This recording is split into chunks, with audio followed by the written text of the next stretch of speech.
Sa panahon ng tag-ulan at nagdulot ng pagbaha, isa sa mga posibleng makuhang sakit dito ay ang leptospirosis na isang bacteria infection na naipapasa sa mga tao sa pamamagitan ng paglusong sa mga tubig baha na kontaminado na maihi ng mga infected na hayop tulad ng mga daga. Kaya naman muli nagpaalala ang Department of Health o DOH ukol dito dahil muli na naman nakaranas ng pagbaha ang ilang lugar ng Metro Manila bunsod ng walang humpay na pag-ulan na dulot ng masamang panahon. Paalala po sa lahat ng ating mga kababayan, ngayong lumalakas muli ang ulan at may banta ng pagbaha. Hanggat kakayanin ay iwasan ang tubig baha. Marumi ito at siyang pinanggagalingan ng sakit na leptospirosis. Bawalan at pigilan ang mga bata sa paglaro sa baha. Kung napalusong, may simptomas man o wala, hugasan ng malinis na tubig at sabon ang katawang nadikit sa baha.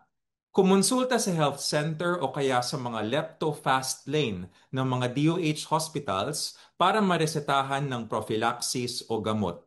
Tandaan, pag walang baha, walang lepto. Iwasan natin ito.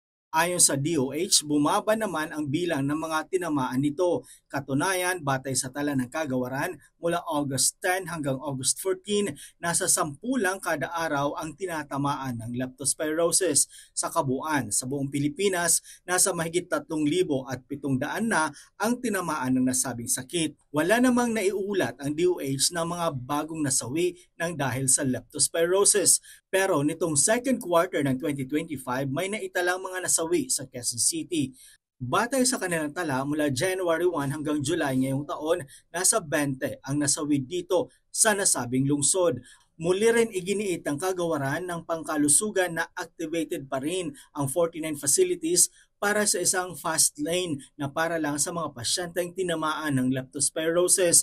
Paalala rin ng DOH, kung lumusong sa baha at nakaramdam ng lagnat at muscle pain, huwag mag-atubili na magpakonsulta sa doktor upang maagapan ang paglala ng sakit at maiwasan ang pagkasawi.